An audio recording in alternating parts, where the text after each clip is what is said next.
여러분 안녕하십니까?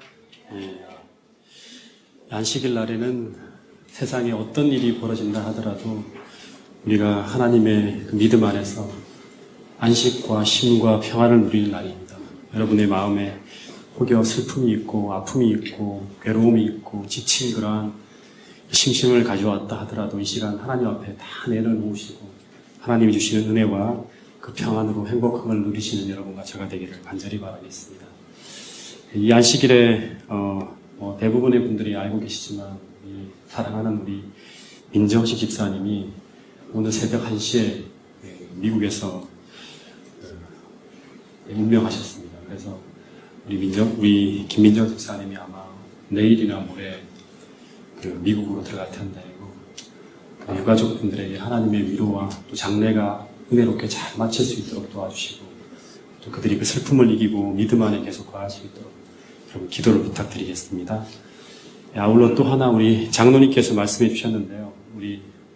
저는 솔직히 말해서 전도사님이 안 올 줄 알았어요. 어제까지 아무런 통보도 없고 청소년 부장님한테 연락해도 답도 없어갖고 우리 교회 이제 전도사님 없이 제가 혼자 이제 청년들하고 다 뛰어야겠다 생각을 했는데 오늘 전도사님이 전화가 왔더라고요. 그래서 목사님 제가 이 동작중앙교회 올해 발령받은 전도사라고 하면서 성주가 지금 보고 왔는데 훈남이고 키도 크고 아주 너무 잘생겨서 기대가 너무 막 크다고 막 그러는데요. 전도사님 잠깐 우리 여러분들에게 소개하겠습니다. 내일 또 오늘 더 많은 분들이 모였을 때 소개를 해드려야겠지만 오늘 잠깐 소개를 하겠습니다. 임하림 전도사님이고요. 잠깐 보세요. 그리고 원래 집은 일산에 제가 아마 원당에 있을 때 부모님을 제가 뵌 것 같아요. 일산교회 수석 장로님이신 임충환 장로님의 자제분이고 그리고 지금 삼육대학 기숙사에서 지금 생활하고 있는데 우리 아마 금요일 토요일만 와서 봉사를 하게 될 것 같습니다. 우리 인사할 때 환영의 박수 부탁드리겠습니다.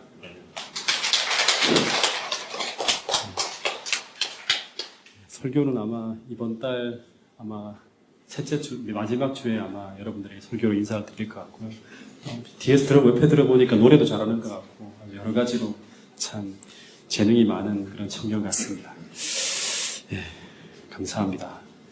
오늘 우리 계속 이어지는 말씀으로 우리 로마서에 있는 2장 말씀을 계속 다뤄보도록 하겠습니다. 오늘 2장을 아마 다 끝낼 것 같은데요. 9절부터 먼저 11절까지의 말씀을 함께 읽어보도록 하겠습니다. 로마서 2장 9절부터 11절 말씀입니다. 자, 같이 한번 읽어볼까요? 시작. 악을 행하는 각 사람의 영에는 환난과 곤고가 있으리니 먼저는 유대인에게요 그리고 헬라인에게며 선을 행하는 각 사람에게는 영광과 존귀와 평강이 있으리니 먼저는 유대인에게요 그리고 헬라인에게라. 이는 하나님께서 외모로 사람을 취하지 아니하심이라. 이 글을 읽었을 때 우리는 그냥 아무 생각 없이 읽지만요. 이 글은 2000년 전의 배경으로 돌아가야 돼요. 로마에 있는 많은 그 유대인 그리스도인들과 그다음 이방인 그리스도인들이 이 글을 읽으면서 누가 기분이 나빴을까요? 유대인들이 아마 이 글을 읽으면서 상당히 기분이 좀 나빴을 거예요. 왜냐 그러면 유대인들은 당시까지만 하더라도 분명히 하나님의 선택된 백성으로 특별한 언약으로 하나님의 대표자로 살고 있는 사람들이 유대인이에요. 근데 본문을 보면 환난과 공고, 영광과 존귀 이 전부 다 유대인에게나 헬라인에게나 똑같이 적용된다는 거예요. 그죠? 그리고 그 마지막 부분에 보면 하나님은 외모로 사람을 취하지 않는다는 의미도 하나님을 차별하지 않는다는 이 말은 유대인이나 이방인이나 똑같다는 거예요. 여러분 이 논리와 당시로 한번 생각해 보세요. 이 논리와 유대인들의 선민 사상이 충돌하지 않습니까? 그죠? 충돌하겠죠. 여러분 유대인들이 하나님의 특별한 백성으로 선택되어진 것은 분명하지 않습니까? 그죠? 그리고 이방인과 유대인의 차이는 분명히 성경에 보면 있습니다. 그 차이가 뭐죠? 당시 유대인들과 이방인들의 가장 큰 차이가 뭘까요? 예? 유대인과 이방인의 차이가 뭡니까? 이게 갑자기 눈이 침침해지네요. 옆에 있는 3장 1절 보세요. 1절, 2절 한번 읽어보겠습니다. 지금부터 2장 우리가 지난주 금요일부터 시작해서 계속 보는 말씀은요. 유대인들의 딜레마예요. 그러니까 유대인들이 죄인이라는 것을 계속 1장은 이방인이 죄인이다 그리고 2장부터 시작해서 3장 20절까지는 유대인들이 죄인이다. 너희들 특별한 백성 아니다라고 계속 주장하는 그런 이야기가 이어집니다. 3장 1절, 2절 한번 읽어보세요. 시작. 그런즉 유대인의 나음이 무엇이며 할례의 유익이 무엇이냐. 범사에 많으니 우선은 그들이 하나님의 말씀을 맡았습니다. 그러니까 유대인과 이방인의 가장 큰 차이는 어떻게 보면 이거예요. 유대인이 뭐를 가지고 있다? 예. 말씀이에요. 다른 말로 하면 율법이죠. 이 율법을 맡았다는 것은 보관자예요. 율법과 하나님 말씀의 보관자라는 것이 유대인과 이방인들의 가장 그 결정적인 차이. 그러니까 오늘 그 유대인들을 보면서 우리들 자신들을 자꾸 봐야 돼요. 우리도 똑같거든요. 그러니까 유대인들이 이방인의 수많은 사람들 중에서 하나님의 선택된 남은 백성이 바로 누구냐 그러면 당시에 유대인이었어요. 수많은 세상 가운데 선택되어진 사람들이에요. 오늘 우리는 어떻습니까? 수많은 교회들 가운데 진리의 보관자, 다 지금 안식일이 뭔지 모르고 그 다음에 어떻게 이 마지막이 흘러가는지 어떻게 되는지를 모르고 구원받는 방법도 잘 모르고 암중모색하는 사람들에게 하나님은 우리에게 율법과 하나님 말씀의 보관자로 세워주셨다는 거예요. 그러니까 너희들의 나감이 무엇이냐 묻는 거예요. 똑같이.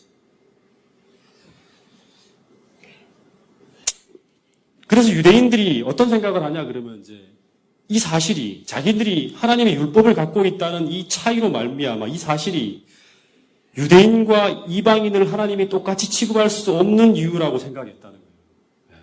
그럴듯하잖아요. 그래서 유대인들은 이방인들을 바라보면서 어떻게 생각하냐 그러면 이야 저 불쌍한 사람들 하나님 율법도 모르고 진짜 죽어가는구나. 근데 우리에겐 진리가 있는데 저들은 다 속절없이 버려졌어. 이런 생각을 했다는 거예요. 여러분 우리도 그런 생각을 하지 않습니까?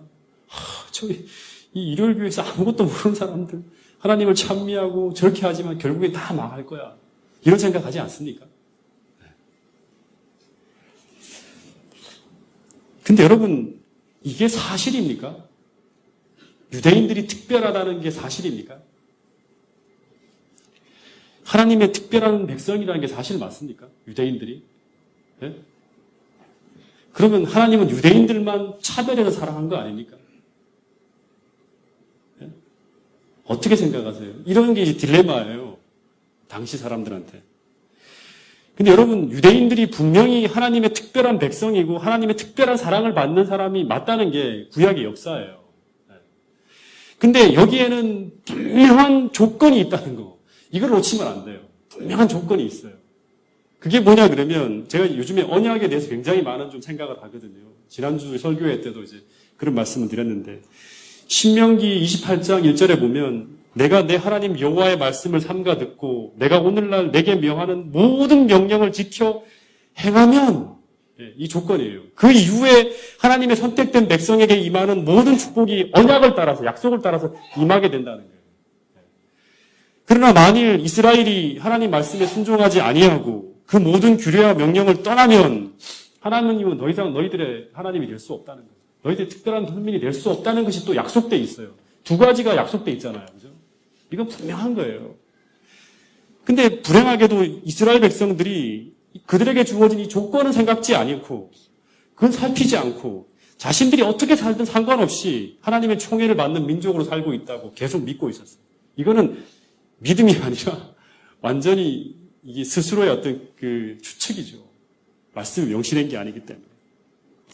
그래서 이게 한 1500년이 쭉 흘러간 다음에 침례요한이 이런 유대인들의 사상 속에 쭉 뿌리 내려져 있는 이 사상에 정면으로 반대하면서 유대인 지도자들에게 뭐라고 하냐 그러면 마태복음 3장 9절에 보면 만일 너희가 회개치 아니하면 뭘 가지고도 아브라함의 후손이 되게 하겠다? 뭘 가지고도? 마태복음 3장 9절에 만일 너희가 회개치 아니야. 다시 말하면 언약에 충실하게 돌아오지 않으면 이 돌멩이들 가지고도 아브라함의 자손이 될 수 있게 하나님께서 만들 수 있다 그러는 거예요. 다시 말하면 이게 무슨 말이냐 그러면 너희들이 언약 때문에 축복의 백성이 된 것이지 이 언약이 깨어지면 너희들은 아무것도 아니라는 거예요. 그리고 마지막으로 마태복음 21장 예수님이 이 사악한 소작인의 비유, 다시 말하면 언약이 깨어진 이 소작인의 비유를 통해 갖고 이 언약이 깨어진 너희는 하나님 나라를 빼앗기게 되겠고 이 나라를 대신에 열매 맺는 백성에게 주겠다 하면서 이제 완전히 이 결배를 선언하는 거예요. 490년에 이제 완전 언약이 깨어진 거예요. 여러분 그러니까 이 말씀을 보면요. 하나님은 과거나 지금이나 특별히 한 민족을 편애하지 않아요. 특별히 한 민족을. 그러니까 하나님이 한 언약을 정하고요. 한 언약을 정하고 그 조건에 부합되어지는 사람들을 하나님이 당신의 선민으로 삼겠다는 게 이스라엘 백성들에게 주어진 언약이었어요. 과거나 지금이나 똑같아요. 그래서 과거에도 기생 라합이라든가 그죠? 또 누가 있죠? 이방인 중에서 하나님의 그 백성이 된 유명한 사람도 있잖아요. 예수님의 족보에 들어가는 누구 있습니까?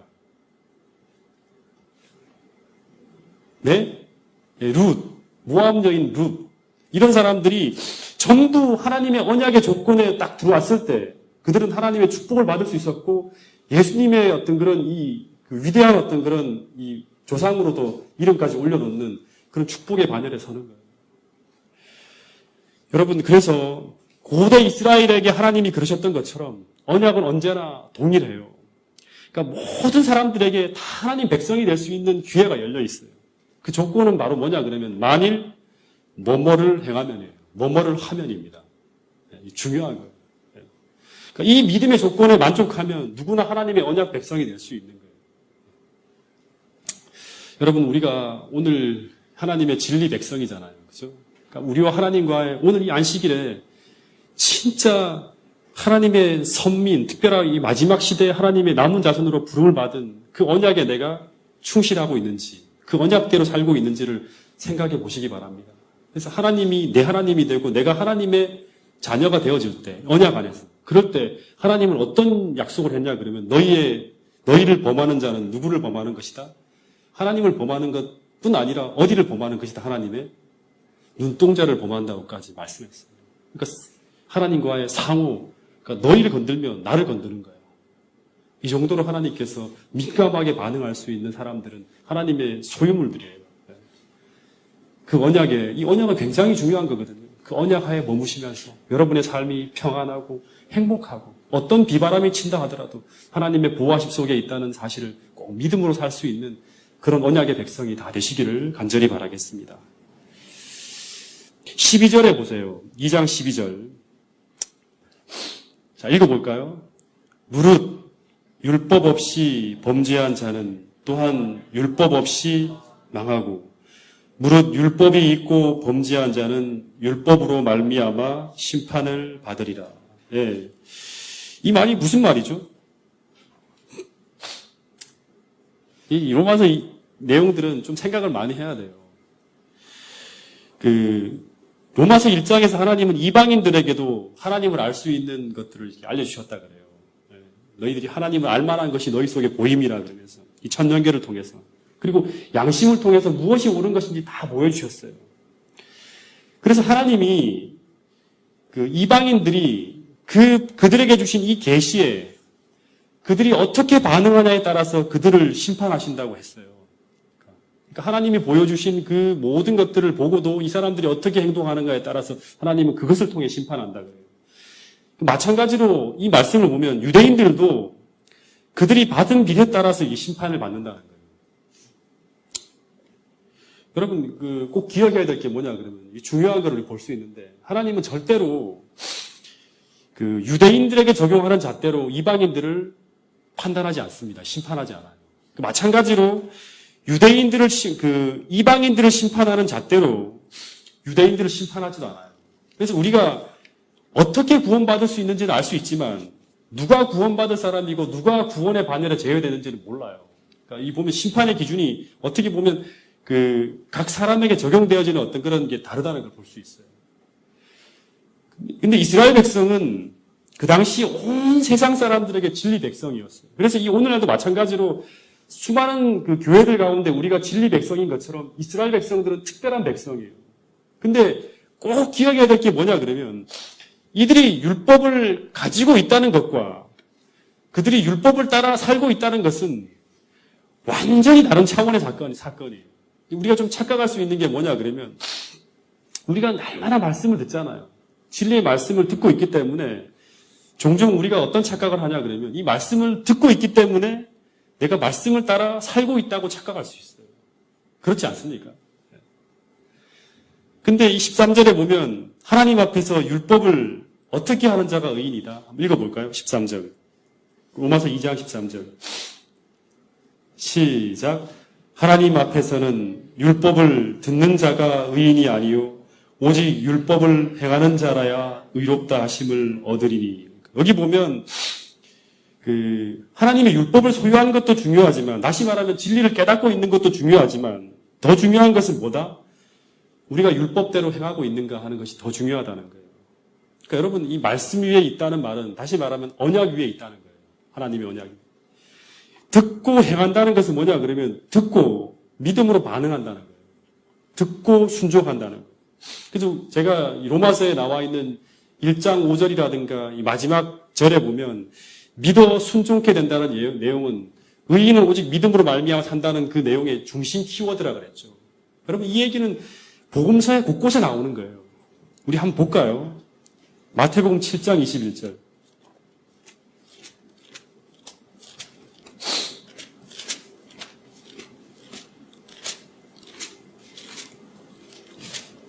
(7장 21절입니다) 자, 같이 한번 읽어보겠습니다. 시작.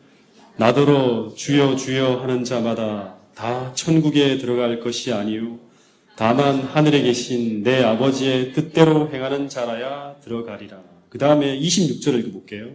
시작. 나의 이 말을 듣고 행하지 아니하는 자는 그 집을 모래 위에 지은 이석은 사람과 같으니 비가 내리고 창수가 나서 바람이 불어 그 집에 부딪힘에 무너져 그 무너짐이 심하니라. 그 앞에 24절을 볼까요? 24절. 시작. 그러므로 누구든지 나의 이 말을 듣고 행하는 자는 그 집을 반석 위에 지은 지혜로운 사람 같으리니 하면서 똑같이 비가 바람이 불고 하더라도 무너지지 않는다. 이 듣고 행한다는 말은 굉장히 중요한 거예요. 듣고 행한다는 것은 뭐냐? 믿어 순종한다는 거와 똑같은 거예요. 하나님 말씀을 듣고. 그러니까 믿음을 나타낸다는 거거든요. 이 말은 하나님의 뜻대로 살기로 결심하고 살아간다는 거와 똑같은 거예요. 그러니까 오늘 우리가 하나님의 이방인들에게 주어진 계시를 받고 어떻게 반응하는가. 오늘 유대인들은 또 하나님의 그 주신 말씀의 빛을 받고 어떻게 행동하는가, 어떻게 믿음을 나타내는가 하는 것은 굉장히 중요한 것입니다. 그래서 이 마태복음 12장 보세요. 12장 49절.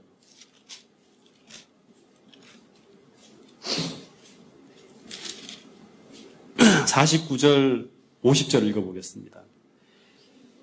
시작. 손을 내밀어 제자들을 가리켜 이르시되 나의 어머니와 나의 동생들을 보라. 누구든지 하늘에 계신 내 아버지의 뜻대로 하는 자가 내 형제요 자매요 어머니요. 하나님과의 관계가 언약 관계에 들어간 사람들은 하나님 뜻대로 살아가는 사람이라는 거예요. 그러니까 마리아와 내 형제들을 포괄하는 거죠. 주님께서 말씀하시는 더 넘어서. 그래서 여러분 만약 우리가 믿어 순종하며 살지 못할 때 이 유대인들의 역사를 보면 유대인들이 자랑하던 그 언약의 율법이 그러니까 신명기 28장의 그 약속대로 유대인들을 축복하는 것이 아니라 도리어 유대인들을 판단하고 심판해서 그들이 자랑하던 그 율법대로 유대인들이 망하게 되는 것을 볼 수 있어요. 그 역사에. 그 이야기가 바로 뭐냐 그러면 2장 12절이에요. 무릇 율법 없이 범죄한 자는 율법 없이 망하지만 율법이 있고 범죄한 자는 그러니까 유대인들이죠. 율법이 있고 범죄한 자들은 이 율법으로 말미암아 심판을 받게 된다는 거예요. 그러니까 하나님의 약속대로 그들이 판단받고 결국에 망한다는 거예요. 그래서 이제 우리가 궁금한 게 좀 있어요. 이게 뭐냐 그러면 그 유대인들이 그렇게 심판받는 것도 맞고 그리스도인들이 그렇게 하나님의 율법대로 살지 못할 때 그렇게 심판을 받는 건 맞아요. 근데 이 하나님을 인정하지 않고 하나님의 율법을 전혀 들어본 적도 없는 사람들, 다시 말하면 조선시대 사람이나 고려시대 사람이나, 그러니까 예를 든다 그러면 이순신 장군 같은 사람이죠. 그리고 또 뭐 율곡이이나 태계이황이나 황희정승 같은 사람은 그 사람의 전기를 읽어보면 진짜 훌륭하지 않습니까? 그죠? 백성들을 오직 위하는 마음으로 이타적인 어떤 사람으로 살아간 사람들이에요. 근데 그런 정말 훌륭하고 의롭게 살아온 그런 사람들이 이 하나님을 모르기 때문에 다 멸망받을 사람들인가 하는 의문이 들어요. 여러분들 그런 의문이 든 적 없습니까? 물론 이 사람들의 속은 어떻게 사는지 모르지만 만일 정말 기록된 그대로, 보여진 그대로 그렇게 선하게 살았다면 그들이 잘못한 것은 뭐냐 그러면 단지 시대를 잘못 만난 것 뿐이에요. 그죠? 이 복음을 받아들일 기회가 없었다는 것 뿐밖에 없어요. 근데 그것 때문에 그들이 망해야만 하는가? 어떻게 생각하십니까? 집사님. 네? 이렇게 산다면 우리 하나님의 공의를 좀 의심할 수 있지 않습니까? 그죠? 지난번에 이제 제가 성경 공부를 하다가 어떤 한 분이 저한테 이런 비슷한 질문을 했어요. 목사님, 본인이 다니는 그 교회 그 목사님이 설교를 할 때 이런 설교를 했대요. 지난주 주일이었는가 봐요. 그리스도를 믿지 않고 죽은 사람은 다 망하게 된다는 설교를 했다는 거예요. 그래서 제게 묻는 거예요. 목사님, 하나님은 분명히 공의로운 분인데 이조 시대라든가 중국이나 동남아라든가 수천 년 동안 하나님의 복음이 그들에게 퍼져가지 않았는데 그 하나님을 믿지 않고 살아온 사람들이 다 망해야 한다 그러면 이게 참 성경이 조금 이상하지 않냐고 하는 그런 얘기를 하더라고요. 여러분, 이 이야기에 대한 정확한 답이 뭐냐 그러면 이 로마서 2장 14절 15절이에요. 율법 없이 사는 이방인들도 다 하나님이 판단을 하고 심판을 해야지만 구원받고 심판받고 하는 그 모든 것이 이루어지는 거예요. 하나님은 심판 없이, 재판 없이, 심판 없이 절대 멸망과 구원을 결정하지 않아요. 그 사람들도 뭔가 기준이 필요한 거예요. 그게 바로 뭐냐 그러면 그 심판의, 이방인들에 대한 심판의 방법의 이야기가 바로 14절 15절입니다. 한번 읽어볼까요? 자, 로마서 2장 14절 15절입니다. 하나님은 기독교인들의 하나님만이 아니라 온 세상의 하나님이 주권을 가지고 계신 분이라는 게 성경의 이야기이기 때문에 그 답이 14절 15절입니다. 한번 읽어보겠습니다. 시작. 율법 없는 이방인이 본성으로 율법의 일을 행할 때에는, 그러니까 율법은 전 듣지 않았는데 율법대로 사는 거 이 사람들이에요. 그죠? 행할 때는 이 사람은 율법이 없어도 자기가 자기에게 율법이 되는, 이게 무슨 말이에요? 자기가 자기에게 율법이 된다. 그 이야기가 15절입니다. 자, 그 율법이 뭐냐 그러면 15절 시작. 이런 이들은 그 양심이 증거가 되어 그 생각들이 서로 혹은 고발하며 혹은 변명하며 그 마음에 새긴 율법의 행위를 나타냅니다. 그 마음에 새겨진 율법의 행위를 나타낸다는 거예요. 그래서 16절에 곧 나의 복음에 이른 바와 같이 하나님이 예수 그리스도로 말미암아 사람들의 은밀한 것을 심판하는 그날에 이걸 가지고 심판한다는 거예요. 여러분, 이 율법이 바로 뭐냐 그러면 이 하나님이 그들의 마음속에 새겨진 율법이 바로 뭐냐 그러면 양심이에요, 양심. 그죠? 그러니까 하나님이 율법대로 그 마음이 움직여가는 거예요. 그 새겨진 율법대로. 그래서 이 양심을 어떻게 생각하는가 하면 이제 신학자들은 이방인들의 마음에 쓰여진 하나님의 불문율이라는 거예요. 불문율법. 그러니까 성문화된 율법은 아니지만 불문, 글자로 새겨지지 않았지만 율법이라는 거예요. 원래는 아담과 하와에게도 하나님이 이렇게 불문율법을 새겨놨죠. 십계명의 모든 것들을. 근데 이게 죄로 말미암아 파괴되어졌기 때문에 이방인들 속에 많이 사라졌지만 그래도 아직 새겨진 그 율법에 충실해서 그들이 살려고 할 때 하나님은 그 기준을 놓고 그들을 판단하신다는 겁니다. 그래서 전 복음이 전해지기 전에 이 중국, 한국, 일본 그리고 동남아의 수많은 민족들도 다 버려진 바 되지 않았다는 그 증거가 바로 이 이야기라고 생각합니다. 왜냐하면 그들 중에 수많은 사람들이 그들에게 주어진 이 빛을 따라 살려고, 다시 말하면 이 불문율법을 따라 선하게 살려고 몸부림치는 수많은 사람들이 있었기 때문이에요. 그래서 그 문화가 완전히 사단과 같이 짐승처럼 이렇게 살아간 게 아니라 찬란한 문화를 꽃피웠잖아요. 그죠? 아주 고생하고 아주 훌륭하게 사는 어떤 그런 문화들을 꽃피운 것이 바로 그들에게 새겨진 이 불문율법 때문에 그렇습니다. 그래서 하나님은 그 이방인들은 이방인의 빛을 따라, 유대인들은 유대인들이 받은 빛을 따라 심판을 받게 된다 그러는데, 이 유대인들은 더 큰 빛을 받았기 때문에 심판이 더 큰 거예요. 오늘날 우리들에게 본다 그러면 이 안식일 교인들이 가장 많은 빛을 받은 사람들이죠. 그러니까 우리는 다른 어떤 이방 일요일 교회 사람들보다 어떻게 보면 심판의 표준이 더 높아요. 이걸 알고 있어야 돼요.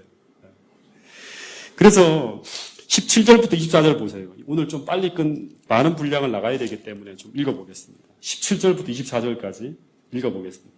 시작. 유대인이라 불리는 내가 율법을 의지하며 하나님을 자랑하며 율법의 교훈을 받아 하나님의 뜻을 알고 지극히 선한 것을 분간하며 맹인의 길을 인도하는 자요 어둠에 있는 자의 빛이요 율법에 있는 지식과 진리의 모본을 가진 자로서 어리석은 자의 교사요 어린아이의 선생이라고 스스로 믿으니 그러면 다른 사람을 가르치는 내가 내 자신은 가르치지 아니하느냐. 도둑질하지 말라 선포하는 내가 도둑질을 하느냐. 간음하지 말라 말하는 내가 간음하느냐. 우상을 가증히 여기는 내가 신전 물건을 도둑질하느냐. 율법을 자랑하는 내가 율법을 범함으로 하나님을 욕되게 하느냐. 기록된 바와 같이 하나님의 이름이 너희 때문에 이방인 중에서 모독을 받는도다. 참, 저 이 내용을 읽으면서 제가 참 두려웠어요. 이것은 이렇게 읽을 수도 있잖아요.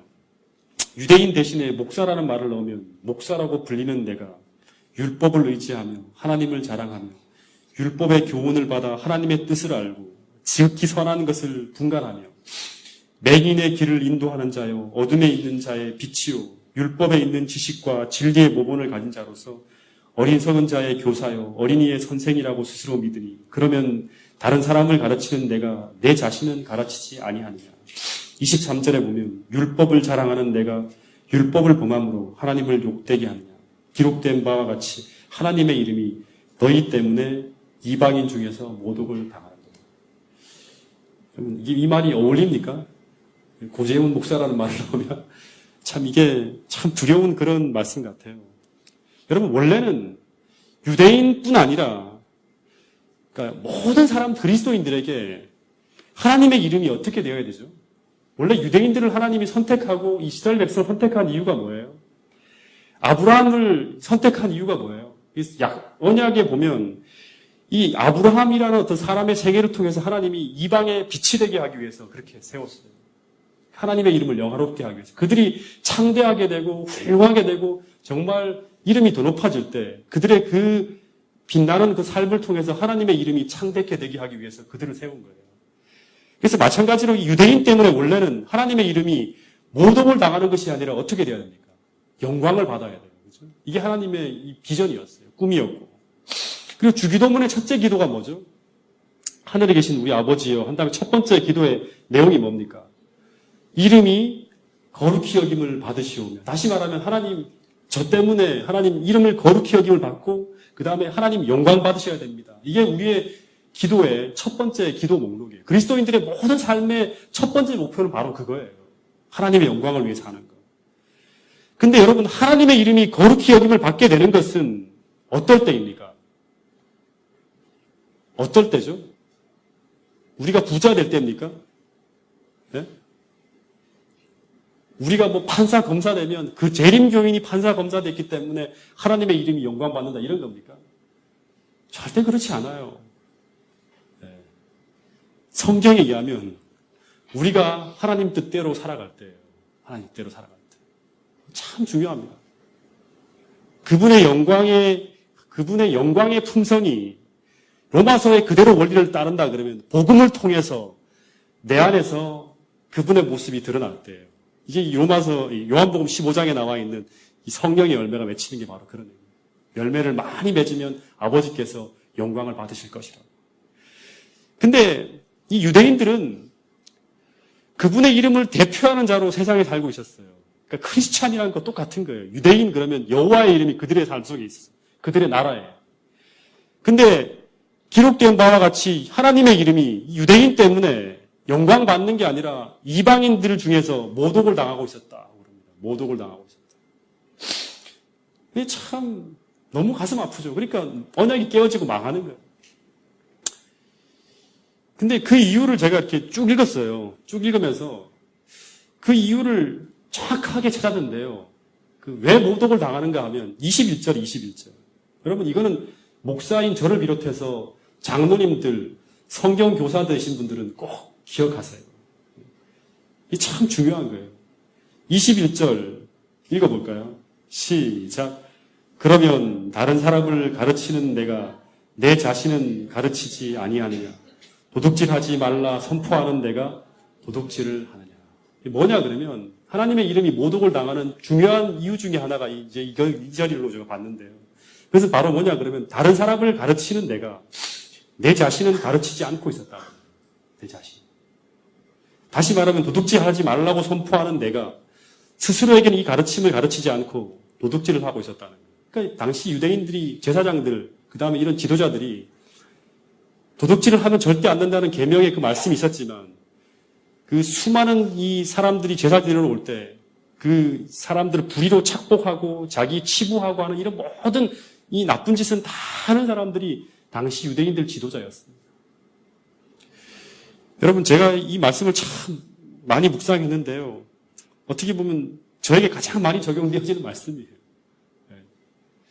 여러분 저는 매일매일 여러분에게 성경을 가르침을 주고 있는 사람인데 만일 제가 제 스스로를 가르치지 못하면 이 유대인의 비극이 제게 이루어진다는 거예요. 마찬가지로 장로님들이나 특별히 교회 지도자들 우리 모두죠. 그죠? 우리가 날마다 하나님 말씀을 배우지만 그 말씀을 통해서 내가 성화되지 못하고 복음이 내 안에서 뭔가 재현되어지 못하면 우리는 그 말을 가르치는 족족 내가 그리스도인이라는 이름을 나타내는 족족 하나님이 그 사람의 삶을 통해서 모독을 당하는 거예요. 영광을 받는 게 아니라. 여러분 그러면 어떻게 자기 자신을 가르쳐야 될까? 이게 참 고민이에요. 그죠? 그렇지 않습니까? 스스로에게 어떻게 가르치죠? 우리는 자기 자신을 절대 가르칠 수 없어요. 그렇게 되면 뭐가 되냐 그러면 불교나 도교가 되는 거예요. 스스로에게 가르칠 수 있다 그러면. 이게 뭐냐 그러면 사람을 가르칠 수 있는 방법은 하나라는 거예요. 그래서 성경의 시편이나 모든 어떤 그 성경 내용을 보면 내가 내 자신을 가르칠 수 있는 방법은 하나예요. 그래서 바로 뭐냐 그러면 하나님의 음성을 내가 듣고 사는 거예요. 아주 중요합니다. 시편에 나오는 하나님의 종들은요 매일 아침마다 주의 가르침을 받았다 그래요. 하나님의 가르침을 내가 받는 거예요. 그러니까 내가 성경을 읽는 게 아니라 하나님의 가르침을 성경을 통해 내가 받는 거예요. 하나님이 나를 가르쳐야지만 내가 변할 수 있는 거예요.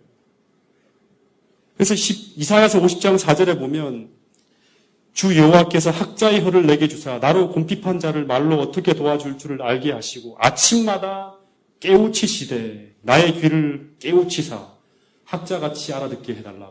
그러니까 날마다 하나님께서 내게 감동을 주는 그 말씀, 하나님의 음성을 듣고 갈 때 우리가 비로소 그 하나님의 음성이 내 삶을 변화시키고 나를 가르치는 그 교사가 되어서 그분의 말씀이 내 발의 길이요 내 길의 어떤 등이 되는 그런 어떤 역사가 펼쳐지는 거예요. 그리고 그 사람이 하나님의 음성을 가지고 다른 사람에게 또 말할 때 그 사람이 하나님의 음성처럼 듣게 될 때 그냥 그 사람이 자기는 못 살면서 남에게 말한다 이런 게 아니라 정말 하나님의 음성을 듣고 사는 사람이라는 걸 느낄 때 그 사람의 음성이 또다시 하나님의 음성이 돼서 다른 사람에게 들려질 때 그 사람의 가르침을 통해서 하나님이 영광 받으시고 그 사람이 구원의 반열에 들어오는 거예요. 빛이 되는 거예요. 여러분 정말 우리 모두 날마다 오늘 이 예배를 통해서도 하나님의 음성을 듣게 되기를 간절히 바랍니다. 스스로에게 하나님의 말씀의 가르침을 적용하면서 날마다 하나님 말씀대로 살려고 몸부림치시는 하나님의 음성을 들으려고 애쓰시는 그런 영성 있는 그리스도인들이 되시기를 간절히 바랍니다.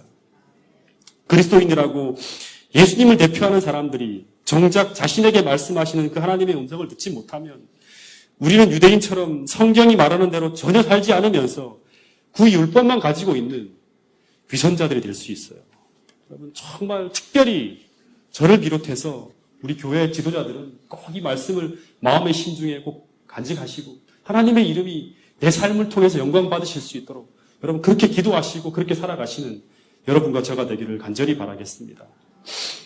25절, 27절 이 마지막 말씀인데요. 한번 읽어보겠습니다. 시작. 내가 율법을 행하면 할례가 유익하나 만일 율법을 범하면 내 할례가 무할례가 되느니라. 그런즉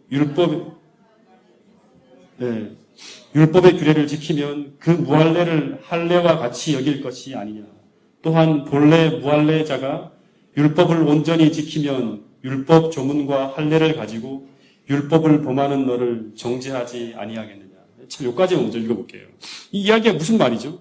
율법을 행하면 할례가 유익하나 만일 율법을 범하면 내가 받은 그 할례가 무할례가 된다.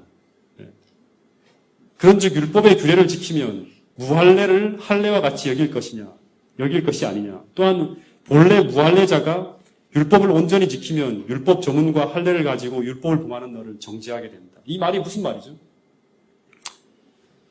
여러분, 이 할례라는 게 뭐예요? 많이 얘기했기 때문에 간단하게만 얘기할게요. 할례.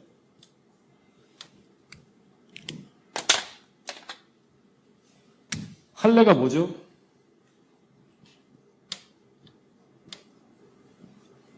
할례 말례. 할례라는 것은 유대인들이 하나님 백성의 표로 삼는 가장 중요한 거예요. 왜냐 그러면 그들이 가장 중요하게 생각하는 그들의 조상이 바로 우리가 당군처럼 생각하는 게 아브라함이거든요. 아브라함이 하나님의 선미 되어진 그 언약에 따라서 그들이 지금 하나님 백성이라고 주장하고 있는 거예요. 그리고 그들이 아브라함 백성이라는 가장 중요한 표는 바로 뭐냐면 할례예요. 근데 이 할례가 의미가 뭐라 그랬죠? 제가 이 할례는 이제 로마서 4장에 보면 이제 펼쳐지는데요. 이 할례는 아브라함이 하나님 믿음대로 살겠다고 고백하는 그 마음의 결심을 행위로 표현한 거예요. 믿음으로 알미암는 의의 가장 중요한 표상이라 그랬어요. 이건 잊어버리면 안 돼요, 우리가. 그래서 이 아브라함이 하나님과 언약 관계에 들어간 것은 그 믿음이지, 그 할례라는 것은 뭐냐, 그 결심에 대한 하나의 예식이에요. 상징이에요, 상징. 다시 말하면 자기 하나님 아기를 낳는 것을 자기 힘으로 낳고 난 다음에 실패하고 난 다음에 그 다음 장이 이루어진 거라 했잖아요. 이제 더 이상 절대로 자기 육신대로 살지 않고 하나님의 능력을 의지해서 하나님 믿음대로 살겠습니다라고 철저하게 고백하면서 그 결심을 자기 육신에다가 하나의 흉터로서 남기는 거예요. 그게 바로 뭐냐 그러면 자기 생식기를 잘라버리는 거예요. 더 이상 절대 내가 이제 내 생식 능력으로 하나님의 뜻을 이루는 자손을 낳겠다는 이 결심을 포기하겠다. 육체를 신뢰하지 않겠다는 하나의 표였어요. 그런데 여기 보면 구약에서 규례를 지킨다는 말은 바로 뭐냐 그러면요. 이거 규례를 항상 행함으로 말미암아 생각하면 안 돼요. 구약에서 규례라는 것은 바로 뭐냐 그러면 믿음의 순종을 나타내는 거예요. 로마서에서 말하는 믿음의 순종이에요. 그래서 이 무할례자가, 다시 말하면 무할례자는 뭐라고 바꾸면 돼요? 이방인 하면 돼, 이방인. 이방인이 율법의 규례를 지키면, 믿음의 순종을 나타내면, 다시 말하면 하나님 언약 관계 속에 들어가면 뭐로 여기고? 할례자로 여기고, 하나님의 믿음으로 살겠다는 그 하나님 백성이 됐다는 거예요. 할례자인 너희가, 다시 말하면 유대인들이 세식은 다 했어. 형식은 다 갖추고 있어. 모양은 다 똑같아. 그러나 너희가 율법을 범하면 뭐가 된다? 하나님과 관계없는 무할례자가 된다는 거예요. 그러니까 이 말은 바로 뭐냐 그러면 구원이 하나님의 백성이 되는 그 본질적으로 어떤 할례의 행위나 외적인 행동의 근거에 나타나는 것이 아니라 그 마음의 하나님을 향한 진실한 마음의 태도, 그 마음의 믿음, 더 정확하게 말하면 하나님의 제시한 그 사랑의 호소에 믿음으로 반응하여서 언약의 규례를 지키면서 순종하는 모습이 나타나는 것이 바로 하나님의 백성됨의 가장 중요한 거라는 거예요. 이 본질이 사라지게 되면, 놓치게 되면 결국에는 유대인들하고 똑같은 거예요. 하나님의 능력 역사할 수가 없어요, 그 사람.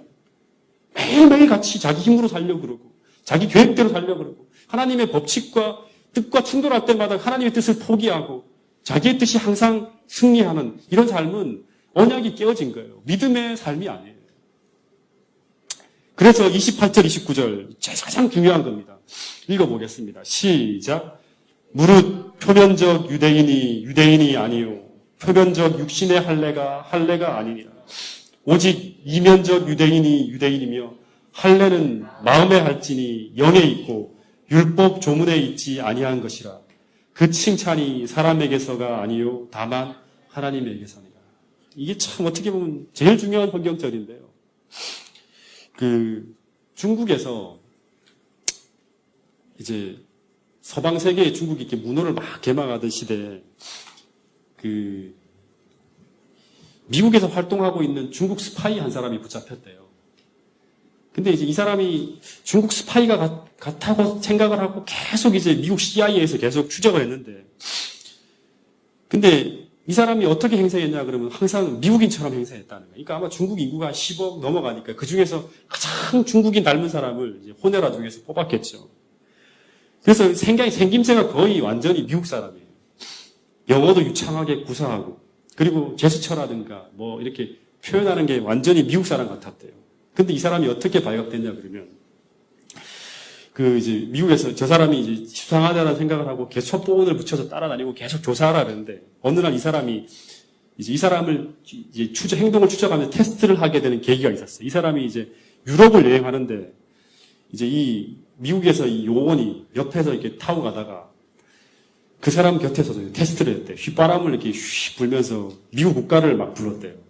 따라라라라 하면서 이렇게 불렀는가 봐요.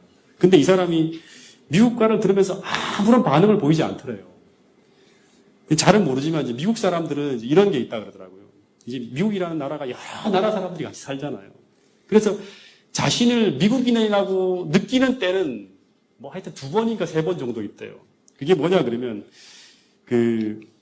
하나는 이제 크리스마스라든가 연말 연시가 지나갈 때 이제 미국 축구 경기를 할 때 이제 미국이 미식 축구를 하잖아요. 그때 이제 TV에서 이제 다 미국 사람들이 하면 거의 대부분 다 그걸 본대요. 근데 경기가 시작되기 전에 뭐가 울려 퍼지냐 그러면 미국 국가가 탁 울려 퍼질 때 그것을 들을 때 미국 사람들은 자신들이 이제 미국인이라고 느낀다는 겁니다. 미국 국가가 들을 때 불려 틀 때마다 이제 사람들은 가슴이 뜨거워진대요. 근데 이 사람이 유럽에 가 있는데도 불구하고 미국 국가를 부르는데 이 동질감을 못 느끼고 아무런 반응을 보이지 않는 거예요. 그래서 그 다음에 이 사람이 이제 요걸 한번 더 불러보면 정확하겠다 싶어갖고 그 다음에 중국 국가를 휘바람으로 쫙 불었대요. 중국 국가를. 그때 이 사람이 한번 탁 흘기 보더래요. 그러다가 계속 이 사람이 이제 휘바람으로 중국 국가를 불자 무심결에 그 사람이 발로 장단을 탁 맞추더라는 거예요. 그걸 보고 바로 중국 스파이구나 하고 바로 체포했다고. 여러분, 완전한 미국인으로 겉은 철저하게 가장했지만 그 사람의 혈관 속에서는 무슨 피가 흐르고 있어요? 중국인의 피가 흐르고 있었고, 중국의 어떤 그 리듬에 맞추어서 계속 살아가고 있었다는 것을 보여주는 거예요. 여러분, 미국인처럼 행동하고 미국인처럼 꾸몄지만 결국 그 사람이 미국인이 될 수 없었던 가장 근본적인 이유는 뭐냐 그러면 그 사람이 미국에서 태어나지 못했고 미국인 가운데서 태어나지 못했기 때문에 그 사람은 중국인이었어요. 여러분, 우리가 그리스도인이 되는 것도 똑같아요. 많은 사람들이 어떻게 생각하냐 그러면 모방에 의해서 그리스도인이 되는 것이 가능하다고 생각합니다. 여러분, 이건 철저한 잘못이에요. 이건 성경적이지 않아요. 남이 교회 가니까 나도 교회 가고, 남이 찬송을 부르니까 나도 찬송 부르고, 남이 기도하니까 나도 기도하는 거예요. 그러니까 세월이 계속 흐르고 연륜이 쌓이니까 어느 날 사람들이 생각하기를 나도 이만큼 생활했으니까 이제는 나도 그리스도인이라고 간주하는 거예요. 이런 겉의 모양만 가지고. 여러분, 이거는 착각이에요. 오늘 로마서 본문이 얘기하는 이 얘기를 보면 이 사람은 중국의 오늘 예화에 나온 중국인처럼 모방을 했을 따름이지 그 속 사람은 전혀 여전히 세상 사람들이에요. 이 그리스도의 생명 안에 있지 않고 그리스도의 생명 밖에 있는 사람. 여러분, 오늘 본문에서 누가 진정한 유대인인가? 다시 말하면 누가 정말 아브라함의 언약을 계승한 하나님의 백성인가 하는 그 질문에 대한 이 중대한 질문에 대한 본문의 대답이 뭐냐 그러면 대적 표면적 유대인은 유대인이 아니라는 거예요. 겉모습만을 가지고는 절대 유대인이 될 수 없다는 거예요. 하나님의 언약 백성이 될 수 없다는 거예요. 표면적 육신의 할례가 아니라 이면적 유대인, 다시 말하면 본질이에요, 본질. 속사람이 진짜 유대인이 되어야지만 유대인이 된다는 거예요. 하나님의 백성이 된다는 거예요. 근데 할례는 절대 이 생식기에 하는 것이 아니라 어디에 해야 돼요? 구약에 항상 나오는 게 뭐냐면 마음의 할례를 받아야 한다는 거예요. 그래서 신령에 있고 의무에 있지 않다. 다시 말하면 하나님은 중심을 본다는 거예요. 그 사람의 외모를 보고 그 사람을 심판하는 게 아니라는 거예요. 그러니까 우리가 언약 가운데 있고 우리의 마음이나 태도나 이런 모든 것이 하나님을 향하고 있는지를 하나님이 보시는 거예요. 여러분, 본문을 간단하게 정리하면 이 중심 키워드는 이거예요. 마음의 할례를 받은 사람이 겉사람만 유대인이 아니라 진짜 유대인이라는 거예요. 그죠? 마음의 할례를 받은 사람. 여러분은 진짜 마음의 할례를 받은 사람들입니까?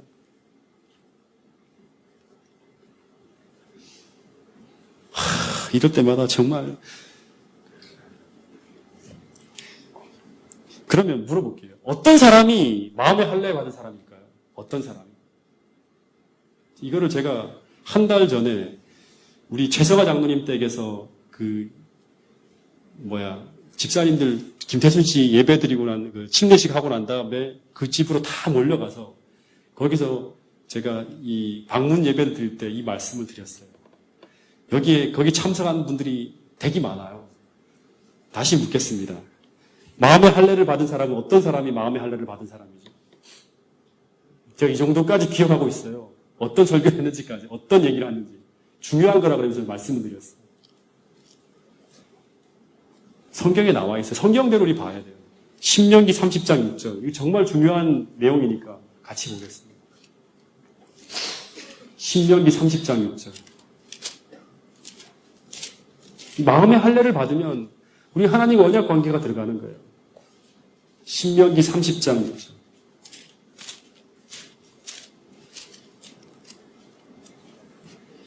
자, 같이 읽어보겠습니다. 시작.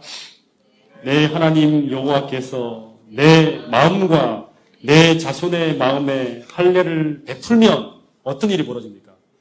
마음의 할례를 베풀면 어떤 일이 벌어지죠? 자, 그 다음 절 읽어보겠습니다. 시작.